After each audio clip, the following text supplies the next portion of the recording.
So, Andy, the other day, because Sean Connery recently passed. Yeah. The other day they were doing a James Bond Sean Connery marathon, and I thought of this trivia question that I'm going to ask you. The guy that plays our email song before we read the emails. Yeah. If he was James Bond, he would be Agent 00 Steve. Coming out of that, 3, 2, 1. All right. Did you like that one? Yeah, I did. Okay. 00 Steve. Rashad Simmons. Ba-ba-ba. Okay. She's black, but not ADOS. What's ADOS mean? It's the descendants. I don't ever know the acronym, but it's American descendants of slavery. That's what it is. Got you. Sorry, it takes me a minute to put all my letters together. Yo, I had to get up out of bed after hearing you and Aries discuss Cammy Harris. See, he's black, but not ADOS. You meant to say she, Rashad. Goddamn, you're not even a whole 2 lines into this motherfucker, and already I'm giving you $10. Jesus. On her college application, she identified and checked the box Indian. Now, as a prosecutor, it's not her job to lock up innocent black men. But then again, this is America with the 3 Ks. So maybe it is.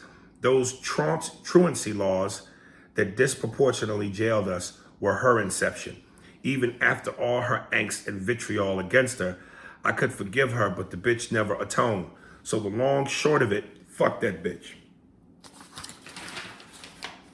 Do you want to start first? No, I'm gonna let you go on this one.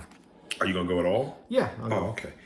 Listen, I want to give you the cliff notes of the rant that I did on social media, particularly Instagram, where I said, God, and I really want to give you the cliff notes because I don't want to get into this whole thing because it becomes tiresome. First of all, yeah, she was a prosecutor. Her job was to prosecute. I wish black people, we need to stop acting like every single black person that's put through the system is innocent. Some people need to be locked up. It reminds me of that Richard Pryor joke when he was like, him and Gene Wilder visited a prison in Phoenix. Yeah. And he said, he was going to brothers, show the brothers the love, support the brothers. And the interviewer asked him, so what did you think of the experience? He said, thank God they got penitentiaries.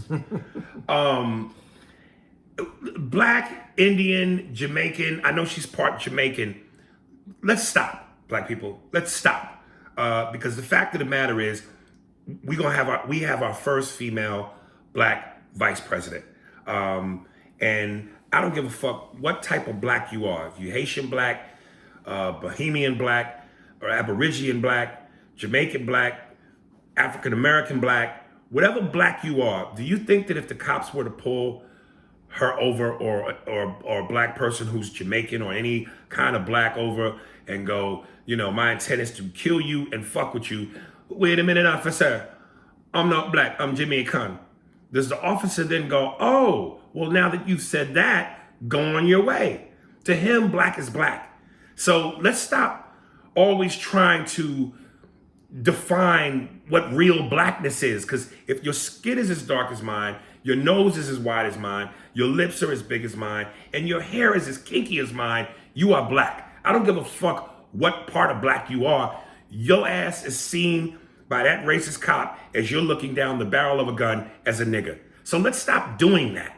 Because, and again, I know, Joe Biden, super predator, he did some fucked up shit, and I'm not excusing that.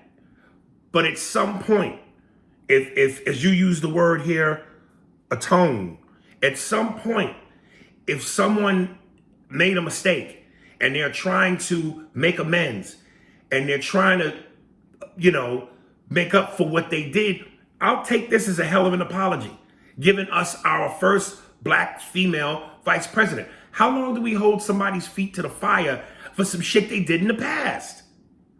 I don't understand that. I understand the frustration though. Because, I do too. because there was things that she could have done differently. She had the power to do them. Did have the power to do them differently. But as you just said, her job as the prosecutor was to prosecute. And when she was the AG, her job is to make sure that the prosecutors are prosecuting. So I think she was the Attorney General of California, wasn't she? I believe so. Okay. So, but they can also choose how to enforce justice, how much, making deals for certain crimes, letting people go, not finding. There's other ways that she could have handled some of it. So I understand the frustration, but when we're looking, and I said this before, they're always looking for a way to make. They're always trying to bring up DNA in a way. But here's my other side of this question that I have for you. Because, see, you kind of said two different things now. Because you said she's black, she's the first black vice president. But when we talk about Puerto Ricans, the Hispanic culture, that it's mixed in with black culture. Right. Like I said, Puerto Ricans, Dominicans. You said they're not black, though. But those, if they were they walk down the street and they're treated just like everybody else who's black. So you've said it one way where they're not black, and now you just said she's the first black vice president. So are you open to that interpretation changing of what's black? Because you said before, like, Puerto Ricans aren't black. I never said they weren't black. You said they're not. I said they always go, I'm not black. I'm not black. Okay. And you are black. So I never said that. Okay, I thought before you said that. No, I know what they're not part. Okay, but here now that being said, so now that they're black, and I'm confirming that with you.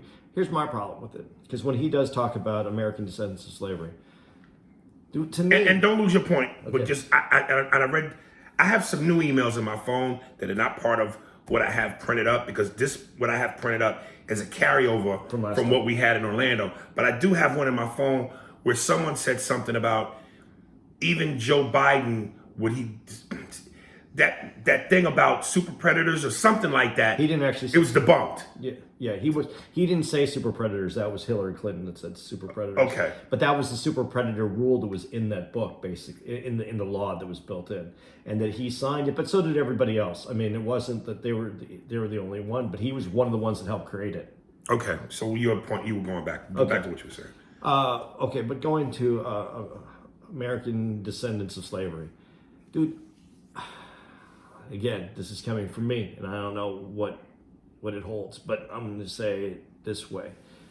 To me, that is the black culture of this country, American descendants of slavery. And so when we talk about being black, and the way that I have seen this, and the way that I speak about this, is the culture of America.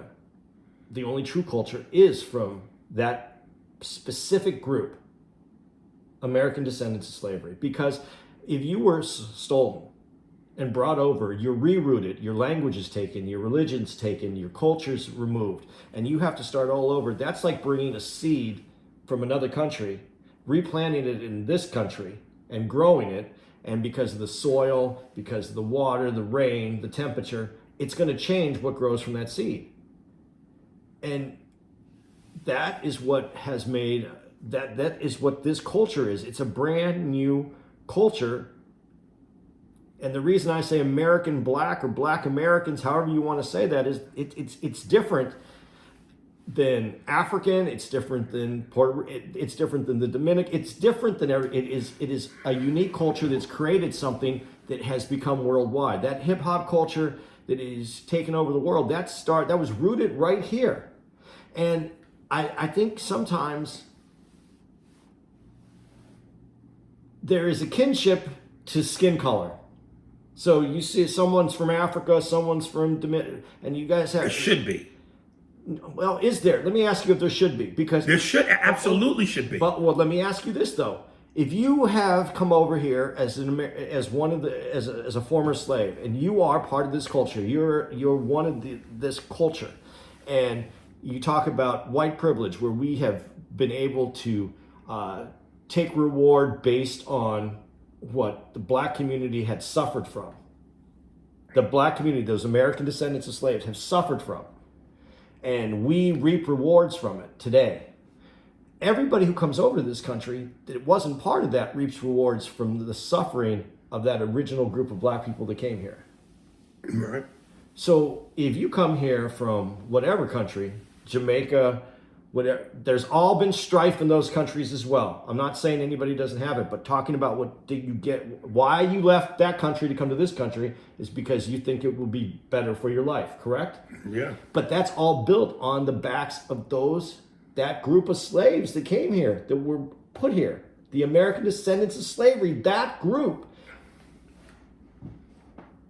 Just because you have the same skin color doesn't mean that you put in the same that group has put in. And just because you come over here from Jamaica and you're black doesn't mean that you're from that group, from that culture. You jump into that culture, you become part of that culture, right. But you didn't suffer the same thing. Your history doesn't have that. You weren't innate, I look at that's other than the Native American Indian, the First Nation, however you want to say that, the original slaves are the only true Americans, because they didn't bring a culture from someone else. This culture was written from right here. Right. So Jamaicans still come over here with their Jamaican culture. If you come over here even from African, which blacks in America look at Africa as their heritage because it comes from their past, but that's like Italians who live here and still identifying as Italians from Italy. They're not. They're their own culture here now. Right. This culture is your culture, and if you came from that history, everybody that comes after you that wasn't part of that is taking a free ride on the work that you put in. Now, white people might have an advantage where they don't have also the skin tone that they have to overcome in situations that this country lays out for them. But they still didn't have to put in what the original black people of this country put in. Right. So, is there not a separation? No, I don't. I there shouldn't be, but there is. There shouldn't be, but there is, or there should be, but it should be done. How can you not separate it when they don't have the same vested interest that you've had if you were an original American descendant of slavery? Well, again, it's like, I think sometimes there's an attitude of we're better than you. Like Africans, like Patrice would go, Africans don't like black people. And again, my best friend is African, and a lot of hardcore Africans don't like black people. No, they have. There's a lot of. They've spoken out quite loudly. We don't like you niggas. We don't like you. Come on, just buy the fake purse and keep it moving. There's a saying, all skin folk ain't kinfolk. Yeah. And again, there's just always been this divide within our community and with our skin color, and I don't get that, because you just said it. Yeah, whatever you've gone through in terms of strife in Haiti or Jamaica or Africa, we've all been through it. So I would think that that's the common denominator. That's the common thread. The common thread that would make us be even tighter. But they came to this country for a better life because of what the original American descendants of slavery. Well, then say thank you, motherfucker. Instead of being... It's almost like that history they look at as we were peasants. But with nothing. See, I guess my problem with this is, and the reason I think that you call me Cap and I'm the guys, but dude, I think there's something about that is overlooked and missed, where this original group of black people that in the 13 colonies were a very major component of continuing America and the originator of American culture. When I look at that, And I don't see that that's given credit or that's paid attention to or that is been embraced as its own culture outside and in a bigger way. That's why when we talk about things, one of the things that we talk about on the podcast, and we're talking about Black people getting killed, and we're talking about the poverty level, we're talking about how hard it is in this country. But despite that, what we don't talk about is look at all the success that Black people have had in this country. Look at the strides that are being met despite all that. Sometimes I think we work wrong by saying it's this bad, but we have to be able to focus on what's bad so we can change it. But I don't think there's enough credit given to the amazing things that have happened, the inventions and the production that the Black Americans haven't got credit for. So, and that can't be taught in 30 days or 28 days in Black History Month. I just think that it's disingenuous that we're not rewarding this particular group of people. And just because your skin color is of that, I mean, all white people don't have white skin, but they don't all come from the same place. We don't say that we are the same. There's a difference between European cultures and where our cultures come from. So isn't it the same with Black? And if that's the same, because I always thought it was disingenuous at one point in my life to denote someone's color as who they are. So saying Black wouldn't have been correct. But when I look at what the Black American culture has done, I look at that as special and unique and its own. It should be designated as something different. Hear, hear. I don't know if that makes any sense. And it's a white guy saying it, so maybe it doesn't mean anything. When it comes from y'all, it means everything. No, it doesn't. Wink, wink. Yeah. I think Rashad Simmons is on something. So that's all. All right. Dominique Davis. Yo, salute to you guys. Appreciate you reading my email. I'm a big fan of you, Aries, and your career, and I pray continuous success for the both of you guys. I would like to know what you guys think on this topic. I recently had a debate with my coworkers on the top 5 actors/actresses, and for me it was, Denzel Washington, Al Pacino, Morgan Freeman, Angela Bassett, and Will Smith. But for my coworkers, each one of them had said Samuel Jackson in their top 3. Now I know it's their opinion, but am I bugging? Is Samuel Jackson top 3? Also, who would you guys pick as your top 3 or 5? Peace and blessings. And this is a top 5? Top 5. This is a top 5? Top 3 or 5, you said. Well, top 3, come on. It's the Jordan, Magic, and Bird. That's Denzel, Al Pacino, and Robert De Niro. If you have to round it out with another 2, I'd say Jack Nicholson. Now, is this the part where I'm supposed to put a woman in there just because? Yeah. If I have to put a woman in there, I'll say Angela Bassett. Oh, I could just as easily go with Viola Davis, but I don't know.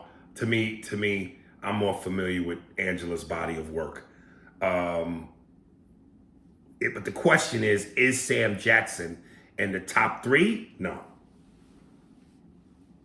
And if I take out Angela Bassett, then I put him in that 5th spot. You'd put him in that 5th spot?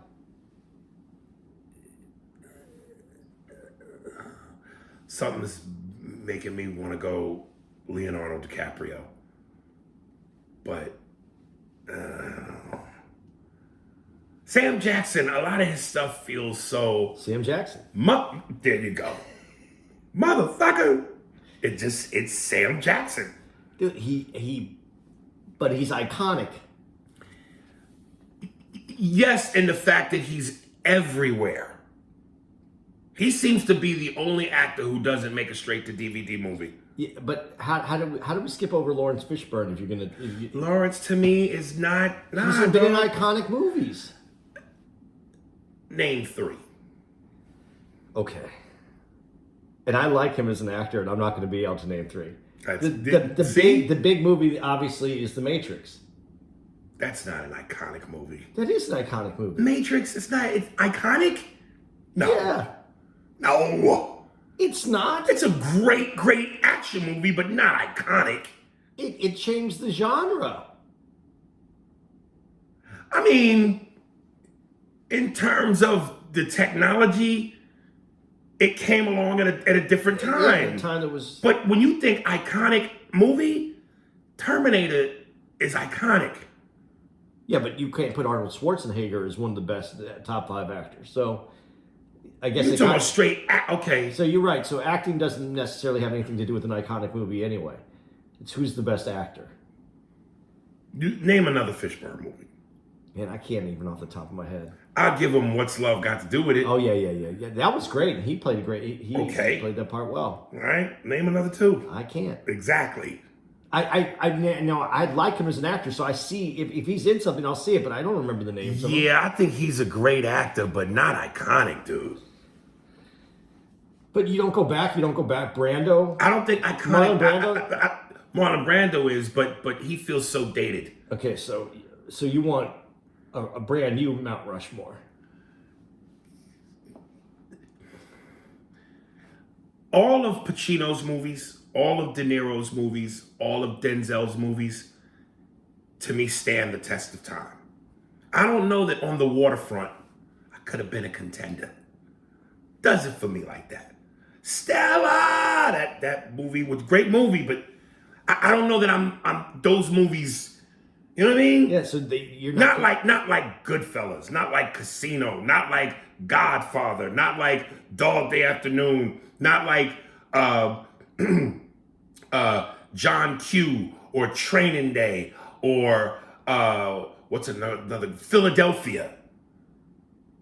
Yeah. Marlon Brando. So I think from that era. Okay. So Philadelphia, do you put Tom Hanks there then too? You know what? I would give Tom Hanks over Sam Jackson. I forgot about that. He would be the 5th spot. Because you don't look at Tom Hanks and goes, like you said, Sam Jackson. You don't do that with Tom Hanks. Yeah, the range is so... it's bigger. Yeah. Because if you could write a part. You write a part specifically that's Sam Jackson because you know that character is that character. And yeah, that is a bigger part. I think you named the movie. You said it was one of your favorite movies, Jackie Brown. You didn't say that? No. Oh. But that character that Sam Jackson played in Jackie Brown, I would love to see him do more of that. Yeah. You know? That had a different... Yeah. You know what I just saw the other day? Never mind, it's not important to what we're talking about. I think it's easy, though, when you do the top 3.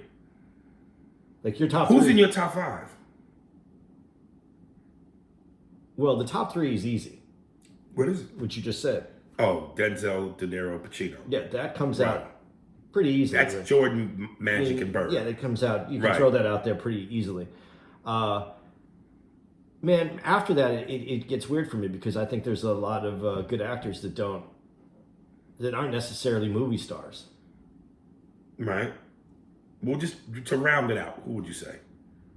I would go Tom Hanks. Okay, because he can play almost every character that there is. He can't play an action character though. It'd be interesting to see if he could.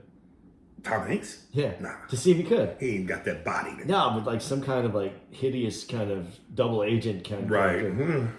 Something along. That'd be different. That I would like to see if it was possible. After that, man, I don't know because anyone could go into that spot for me. The one that I think that's kind of interesting that a lot of people that I think's been in great movies and shows his range is Ed Norton.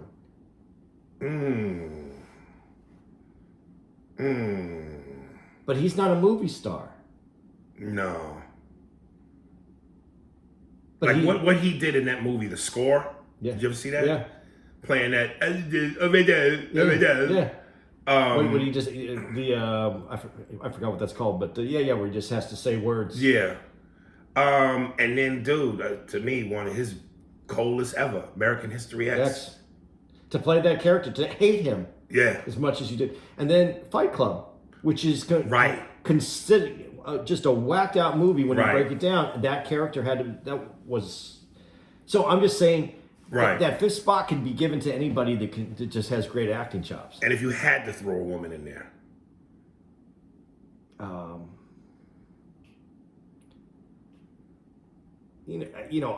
she's been in a lot of movies that I like. I know what you're gonna say. I don't remember her name though. Oh, then I don't know. I'm just gonna say. I was gonna say you gonna say Julia Roberts. No.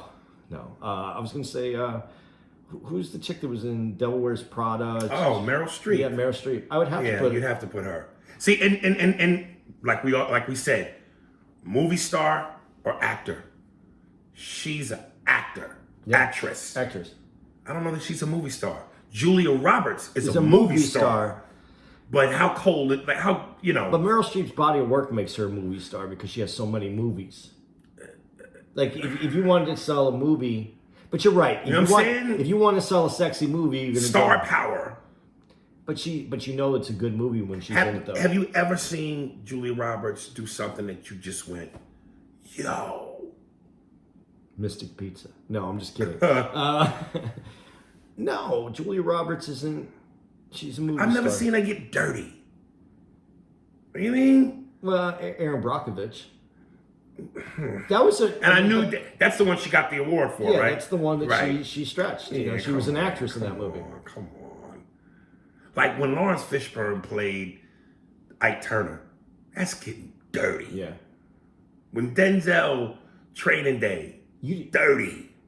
You know who you didn't name that I thought you might name? Who? Your chick, the one that you liked the best, the one that's the one that was in the space movie with George Clooney. Oh, Sandra Bullock. Yeah, that's your girl. Yeah, man, legs. She can act though. She can. But she movie star. Movie star. Okay. Yeah. All right, Carlos Blake. Aries on the subject. Fucking Andy. Aries, why is this dude always ride the middle? He never takes a definitive stance, always playing the middle, and that's some bullshit.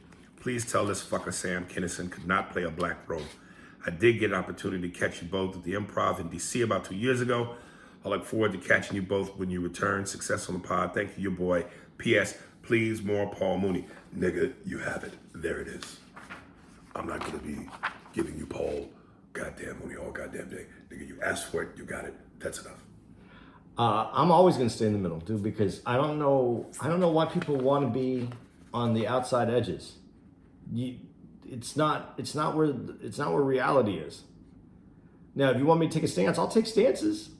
I have things that I believe in. Obviously, people get mad at me, so I must believe in something. But the middle's, I got to listen to both sides, man. Because somewhere in between those two sides is actually the answer. It's not on the outside. Yeah, I ain't got nothing on that. That was Andy's defense. Let me read this one. From Damien. Subject, Spears and Steinberg podcast, Andy's defense of Trump. Aries, I love the podcast, love your work on Man TV, love all your stand-up.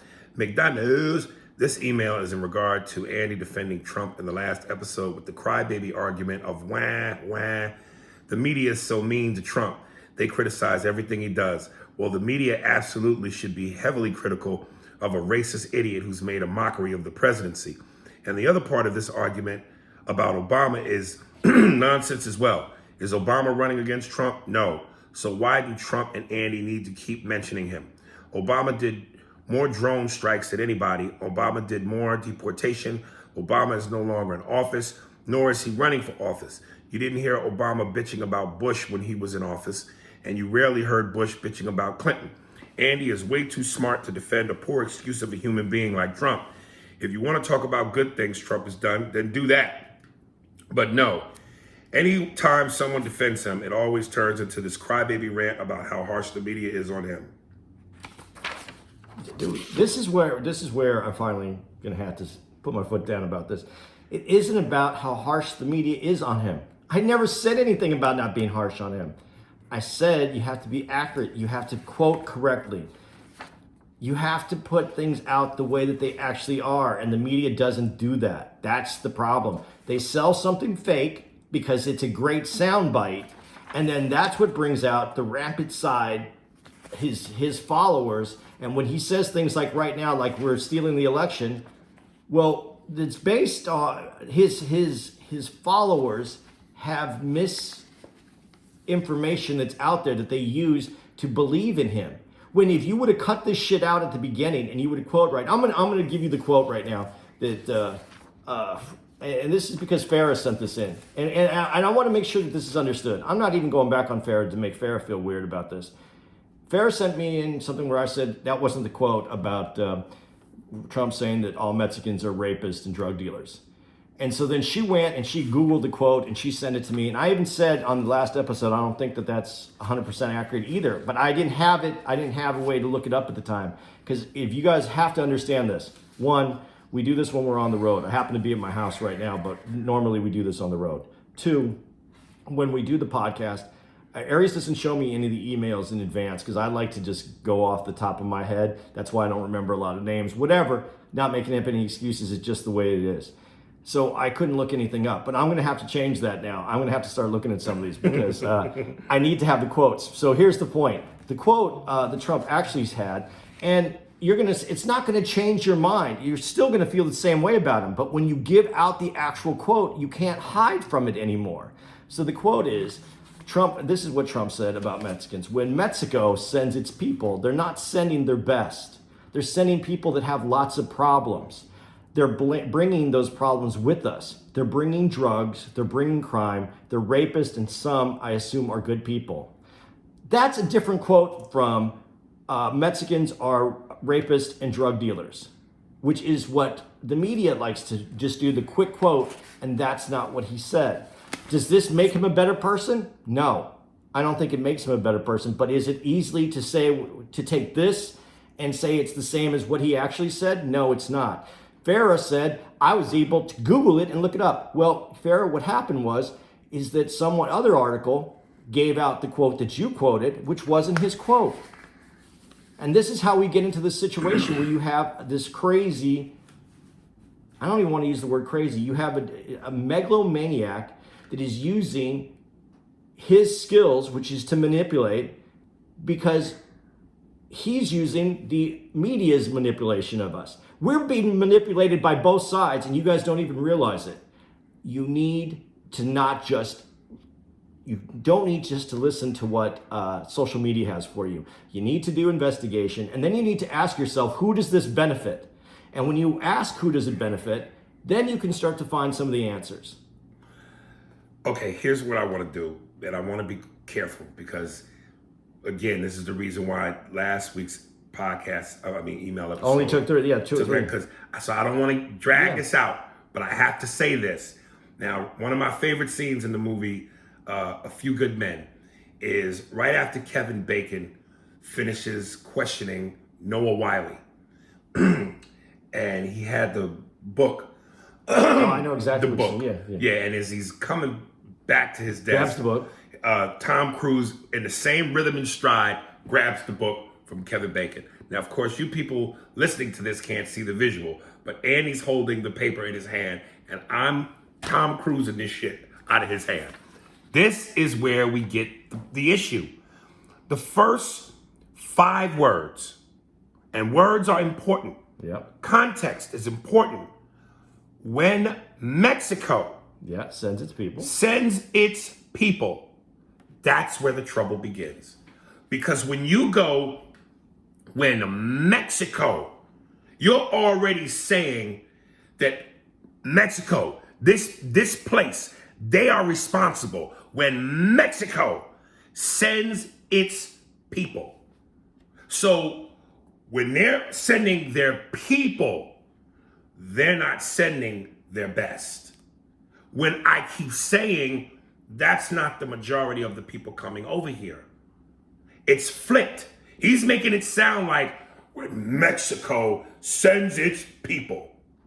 Okay, well, of all the people they're sending, the majority of them are not drug dealers, rapists, and criminals. So when you say that like that, that's how that comes off. And he's doing that on purpose. Okay, but understand, if you take this into context, with the time.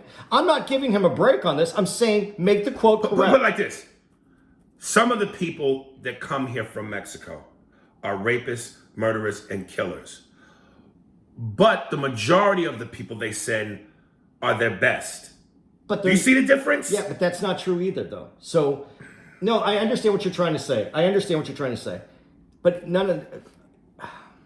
first of all I'm saying is, if you get the quote right, they can't twist that the media was trying to get him.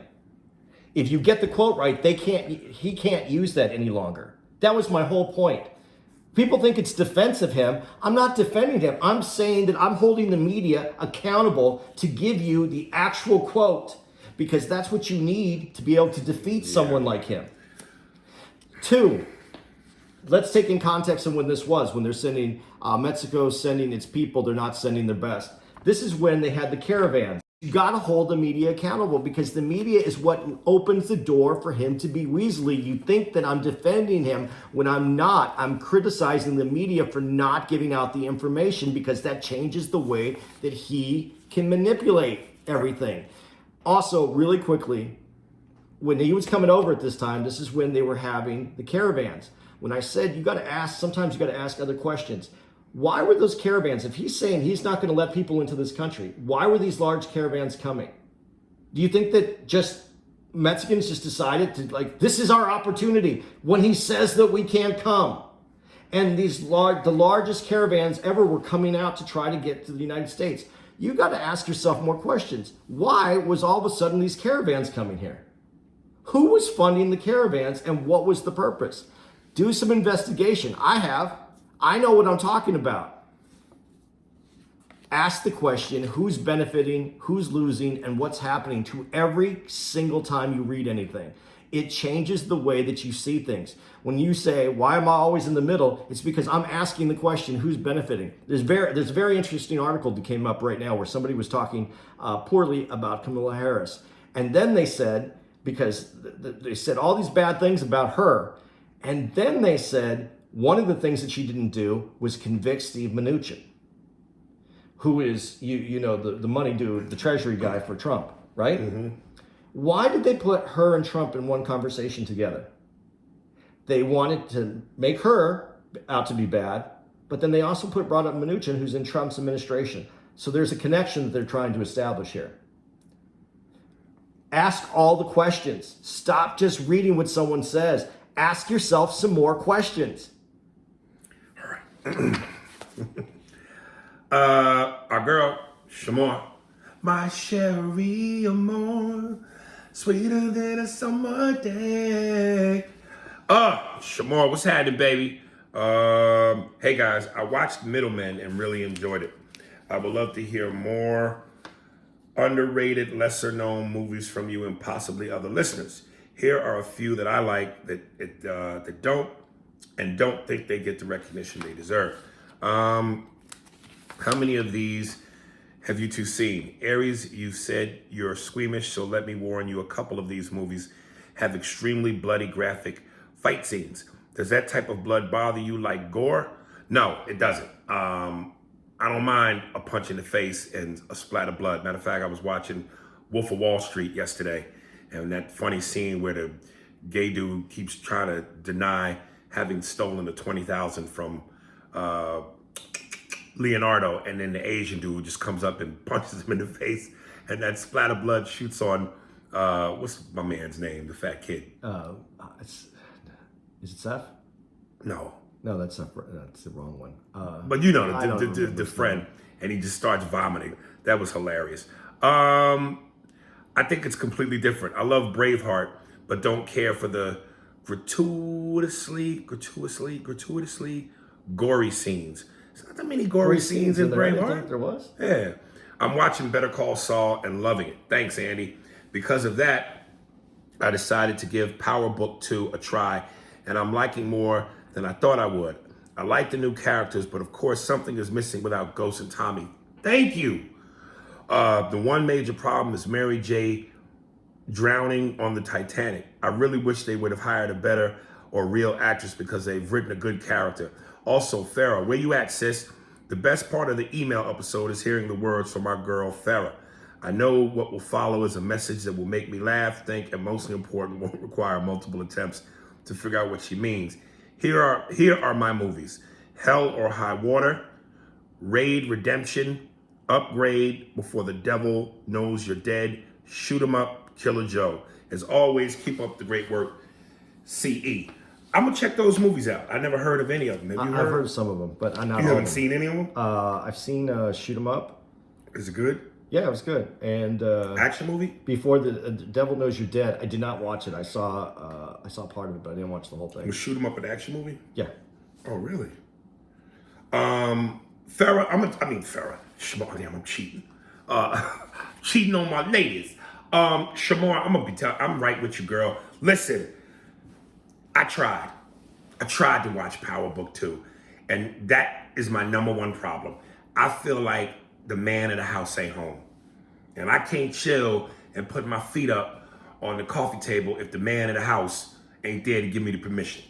I can't go through the fridge and just pick out something to heat up if the man of the house ain't there to give me permission. It's like if they tried to bring back The Sopranos without Tony.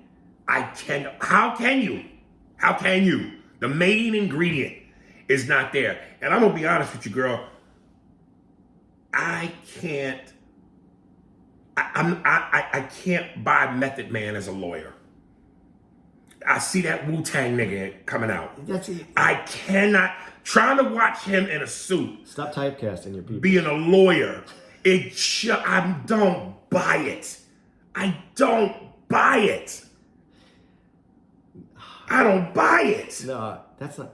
I finally saw the end of actual Power. I actually saw season 6. Just recently. Did you skip or you No, really I watched watched? all the way through. Oh, you watched finally the whole? Yeah, because I have stars now. Okay, before you get to that, Yeah. what did you think when his daughter got killed? Well, I saw that when his daughter got killed. It was. What do you mean? What did I think? Wasn't that like, oh shit? Yeah, I wasn't expecting that. Right. To happen, yeah, but the thing is, it made me hate the son even more. Wasn't he a fucking dick? And so now I've watched some of the Power Book. Right. And I'm like, man, someone kill this mother. Someone kill this motherfucker. Right. And I just thought, I still him killing Ghost. I feel bad now because, dude, I stopped Sons of Anarchy. I gotta pick that back up. No, I eventually I said I'd get to it. I did, but geez, that series, I thought Ghost deserved a better ending than that. I'm sorry. Yeah. And you know, listen, like I said, nobody beats Tony as far as, to me, a character. But he had that same strong, I run shit, intimidating factor, man. Yeah, and slippery. You can get out of it. Yeah, in Smart. a suit. Yeah. But it reminded me of the 80s when there was that show. There was a show called Dallas. And Go ahead. And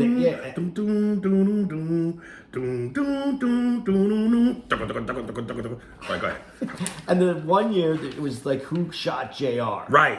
And you know they set it up kind of like they did here, where you saw everybody there, so it could have been anybody. Right. And then so the whole season plays out so that you can see who actually shot Ghost. Right. But that's how it was with JR. Like we waited, and then that was the cliffhanger, and then you waited the whole summer. Right. That's what this felt like. It just felt a little contrived. It didn't feel like I thought that there should be a better ending for Ghost. Well, let me ask you this. Prior to you finding out who killed Ghost, when they do that thing where they show everybody wrong, who did you think did it? I thought it was the son. You really thought it was the son? I did. Holy shit. I did, because he had... Tommy was never going to kill him. Tommy wanted to kill him. I knew Tommy wasn't going to kill him. They was like brothers. Tommy wanted to kill him but couldn't kill him. Right. But there was a moment where Tommy could have killed him, right where Ghost went. There was a few moments. Well, but no, but when Tommy, I thought, had it in him to do it, was when Ghost took out his car with the other dude in it. Right. I thought at that moment, okay, now Tommy and him are equal mentally. But then later you see Tommy where he's like, nah, you knew that he couldn't do it anymore. Right. He had too much love for Ghost. I thought it was either going to be Angela's sister or Sax. Sax, I'd go, but I don't see Sax doing that because there was a lot of bark, Right. not a lot of bite to him. Right. He was a weasel. Angela's sister, as much as she would have wanted to, I think she would have got there, lifted up the gun, and shot herself. I don't think That's a $10 a lot of money. I don't think she had it. The character wise, it came down to the two. It's either his wife or his son. Right. Those are the two that. Was it an oh shit moment for you when you saw Tommy kill Angela? Yeah, because that would. Well, and here's where I have to take back what I just said, because could Tommy kill Ghost? I think that's who he went there to kill, though, wasn't it? Yes, because he moved. He got her to move her out the way. So Tommy did have She moved him out the way. So I shouldn't say that about Tommy. Tommy did have it. Right. The way they play his character, Tommy, back and forth. Sometimes he seems like the killer, and other times he seems like not that kind of guy. Like he looks up to Ghost, like he's holding Ghost's hand. But he also seemed like he resented Ghost because he seemed like he had to hold Ghost's hand. So I don't know. I guess it depended. Maybe Tommy was bipolar in the character. Because that. God, I didn't know you finished it. Yeah, I just finished it. I thought you quit and was like, No, I was always going to finish it. I just told you I wasn't going to pay $29 for that last season. You Jew. To see fucking. Okay. And did you try and watch Power Book 2? I watched a few episodes. I haven't been able to catch up. Do you like it? I don't like honestly, I'm going to tell you this, and this is what I realized the other day, because I hate the kid so much. I realized, just after hating him, like watching the last season of Power, and then trying to watch, he must be a fucking amazing actor. Because I absolutely cannot stand this motherfucker, right? And he had to get me there. Right. And just watch it, and have it. But when you watch someone that has all the advantages and he just wants to, you didn't tell me about you don't need to know. That's not your past. That's my past. Right. This is, you're going this way. Yeah. I have a really hard time with him. Yeah, and like I said, and I'm going to be Shamar again. I don't think Mary J is that great as an actress. And I'm telling you, like, there's something, like, Meth is such a street nigga. Him in that suit, I feel like he's trying to come off like lawyer jargon, lawyer behavior, and I don't buy it at all. Dude, I think he does a great, I like Meth Man. Really? As that lawyer? As that lawyer, yeah. Nah, man, nah. I'm not buying it. And like I said, the main reason for me is Ghost ain't in it. I just can't do it. Like, I know they're going to do that Sopranos movie about the Sopranos younger, and James Gandolfini's son is playing him. So that's the reason why I'll go see that, because it's a younger Tony, and who better than your real son? But if they tried to do the Soprano movie without Tony, no way I'm seeing that. I don't know. It'll be hard for me to watch Power. They're gonna make a movie about the Soprano family and not of Anthony. It's fucking bullshit. Yeah. You should do a Ghost.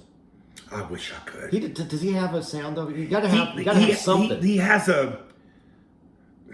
I can't do it justice. But when I went to the AVNs this last time to host, and I bought a nice hot red jacket, and I had on a black mock turtleneck and black slacks and shoes. And when I put that motherfucker on, dog, I felt like Ghost. And I was in the mirror like, Tommy, Angela. And that's as far as I could go. But damn. There's a whisper to his voice, right? Yeah, but there's also, dude, the coldest characters are the ones who can scare you without being raw. And he had a fucking demeanor, look, silence at times where you just felt like, even if you were his woman, if you stepped too much, he was gonna slap shit out you. Okay, now, before we go out of this too much, though, I just want to say this one thing.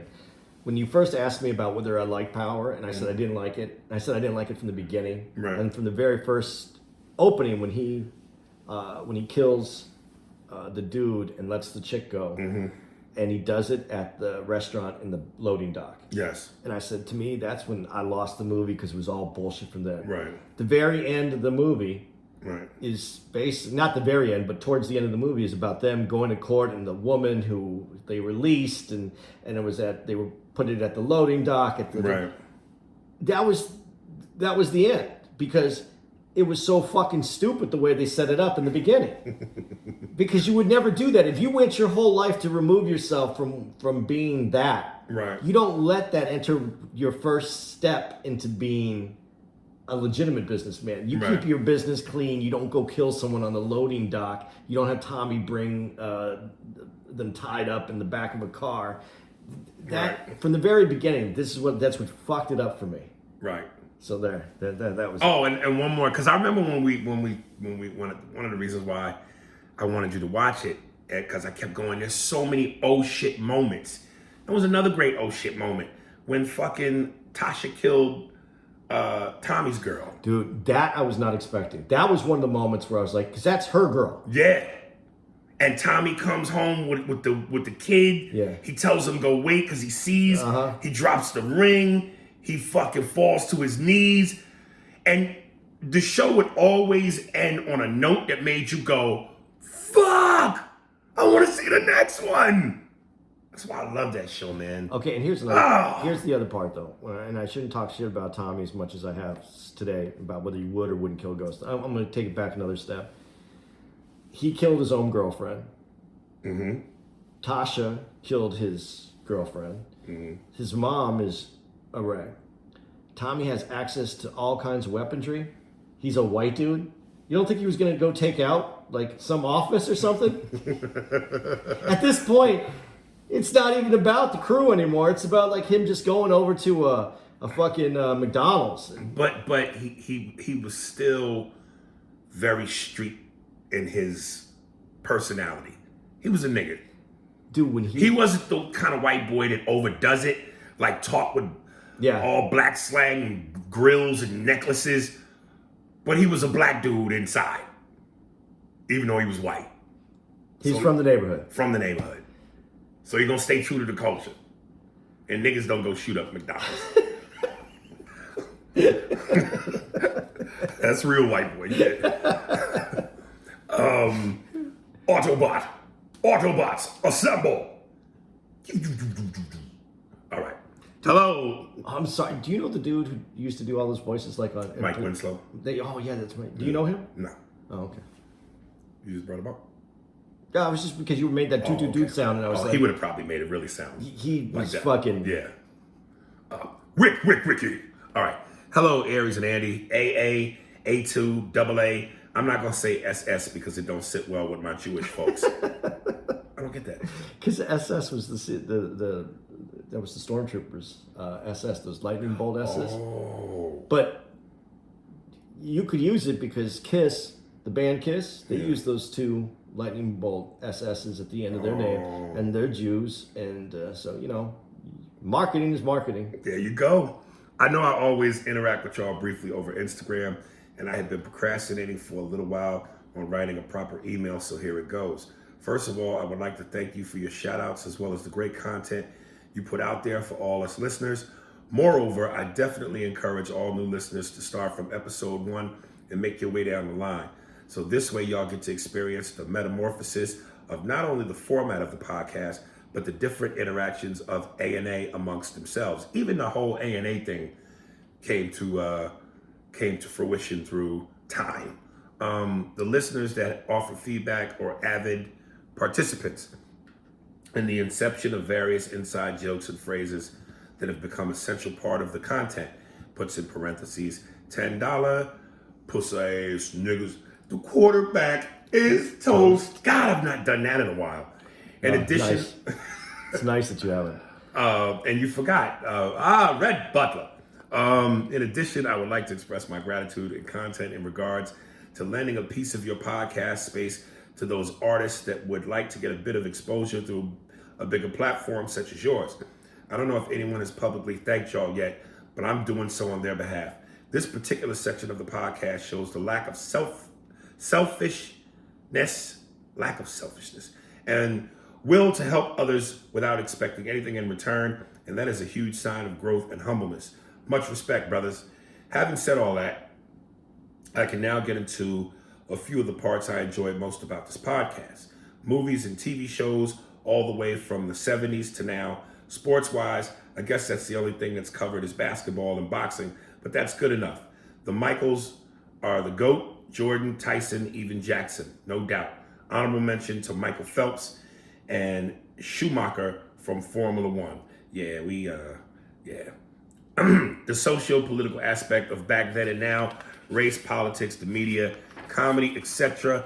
By far my favorite part of the podcast is listening to Aries struggle through poorly written emails. The struggle and frustration is palpable, and I die laughing every time Aries gets frustrated reading them.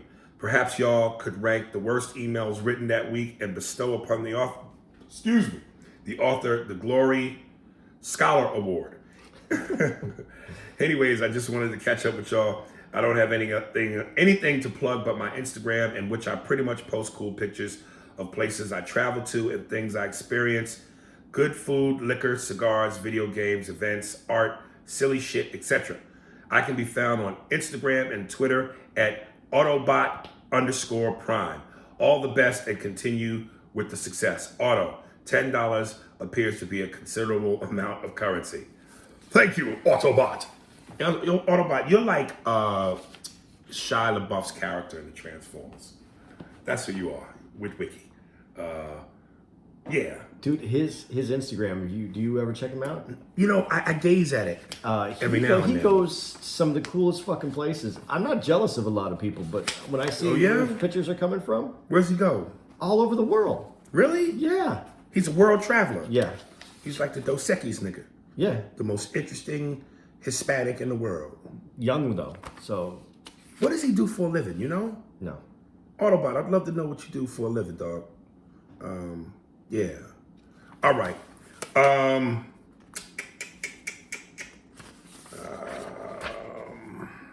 Daniel Bent. What up, fam? I'm trying to get on your email Hall of Fame. So here's another one for y'all. I'm writing this email while listening to episode 203. I watched videos with Joe Rogan talking about Carlos Mencia. Joe had a camera guy recording him, putting him.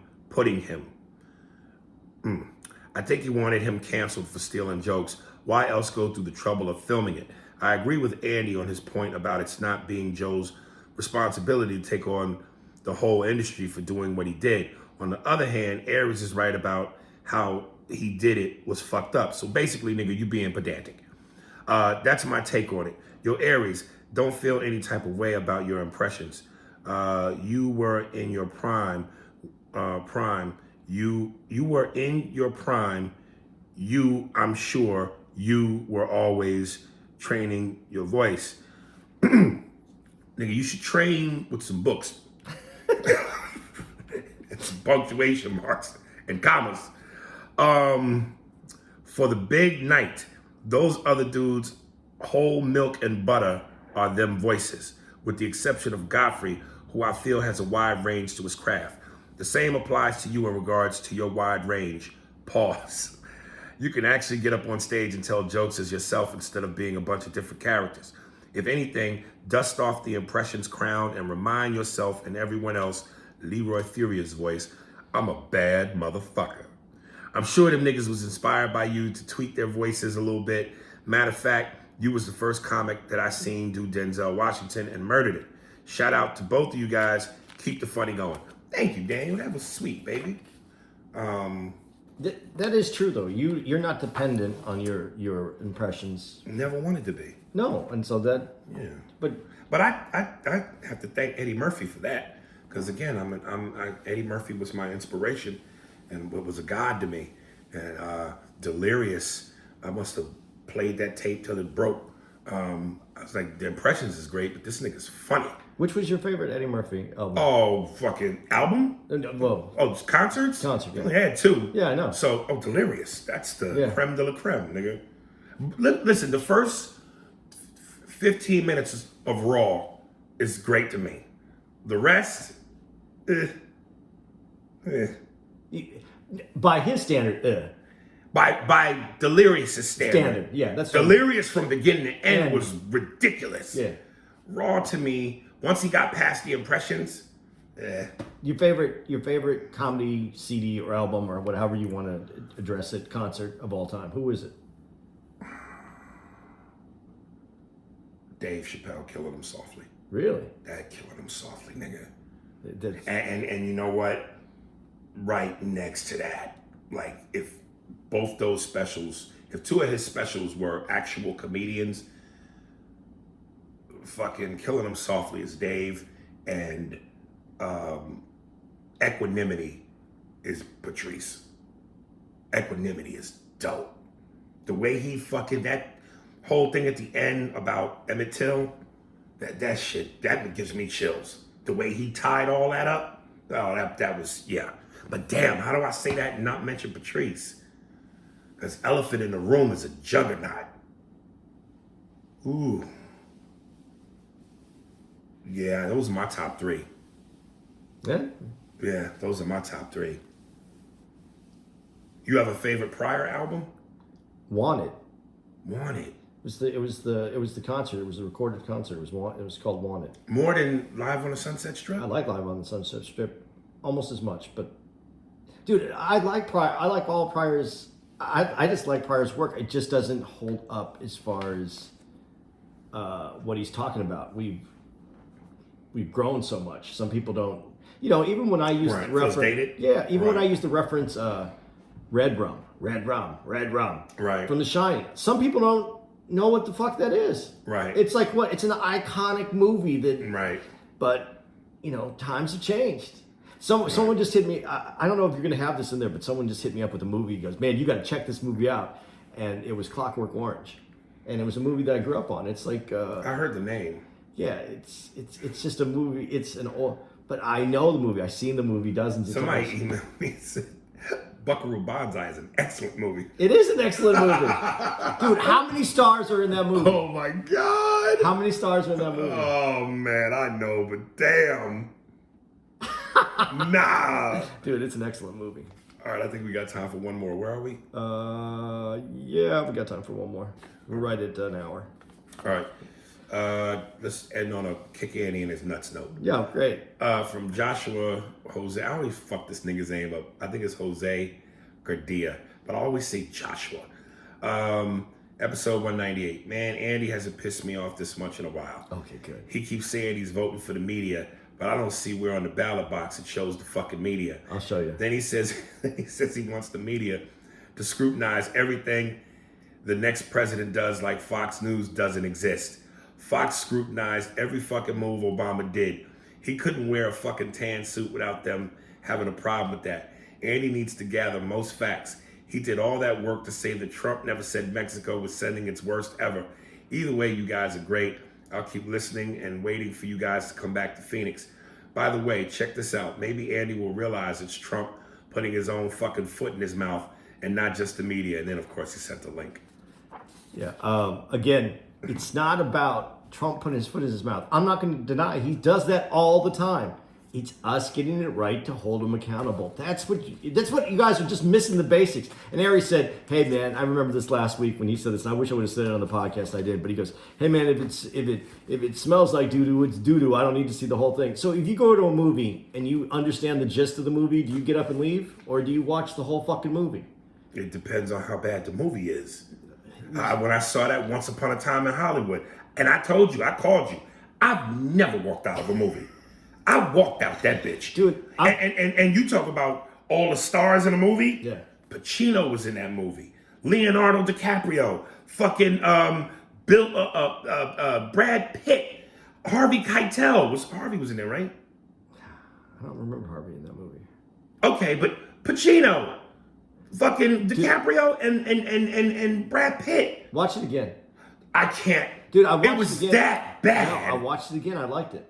No. Yeah, I didn't like No. it. It's a good movie. It just doesn't go anywhere. Dude, that movie stunk. And again, the 3 stars, and then look who made it. Tarantino. Yeah. He's on some score. If you did like a Mount Rushmore of directors, he's on that bitch. You think so? Tarantino? Yeah. Yeah. Scorsese, Tarantino. I'm not too big on directors. Not Francis Ford Coppola. But Godfather was his only thing, really. No. What else he do? I think he did. Didn't he do Color of Money?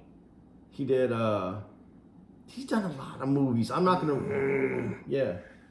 Oh, fucking, what am I? I'm bugging. Steven Spielberg. Steven Spielberg, and then what about George Lucas? Star Wars, that's it. What's his biggest claim to fame? You need more than that. Well, it's hard to be above one of the biggest movies ever. Yeah, but if you that good, then wouldn't you be able to crank out more than just that? Well, I think he has so much because of that. I mean, everything that's come from that has all been from Lucas Studios. So Right, but to get back on topic, no, not at the movie shit. No. okay, the point is you need the whole picture. That's all I've ever said about this dude. When I'm going to tell you where the media box is, and since you don't see the media boxes, and you brought up Fox News, and I'm going to say this because this is the way that I feel about this too. Fox News is just one network. We have 4 networks that gives out disinformation on the other side as well. Now, do I feel Fox News is far worse? Yes. But do the 4 against the 1, is it equal? Probably. I think you probably, if you're watching those 4 stations versus Fox, you're probably getting the same amount of misinformation.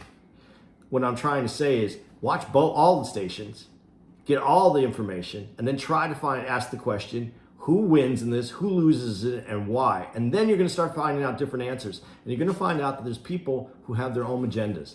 Start looking at who owns the companies that you're listening to. There's more to this, man. Everybody, what's your favorite? There's checker players and there's chess players. Mm-hmm. Man, I'm going to tell you, the general public is checker players. The people that own these things. The general public is shoots and ladders players. Okay. And hungry hippos. And these people are playing chess with us. They are manipulating and moving us around the board the way that they want us to. You have to start looking behind things. Just don't accept what you get, and then verify what you got. It's not fun. It makes you crazy. It makes you like me. I'm not a good. I mean, mentally, this does not help me. Mm-hmm. But you need to look at it all. All right, there it is. Hope you enjoyed this episode of the Emails. Love y'all. I don't know where the fuck we're gonna be in this COVID contest. We just out here floating in space. Yeah, we'll let you know what happens next. Yeah. Yeah, so there it is. Spearsburg Pod, all the social media is under Spearsburg Pod now. Instagram. Please, when you go to all these, please follow us because they're all new accounts. So Instagram, Facebook, Twitter, YouTube. If you could follow us, it would help the podcast out. We appreciate your support. The $10 A Lot of Money shirts are still available. You can hit me up at Andy Comedy on my IG page, or even if you do it on our Spears and Steinberg page, we'll see it and we'll get back to you. It's 101. Hits 101. No, don't want to hear this. If you are from Hits 101 and you become our listener and you're listening to us on our streaming platform, thank you very much for making the jump over. Yeah. And without further ado, coming up right now, sent to me by David Higgins. Instagram, CCDEVIBES. CCDE Vibes. Facebook, Chinese Connection Club, Embassy. Email is the ccde@gmail.com. Bandcamp, Chinese Connection Dub Embassy. Enjoy this track.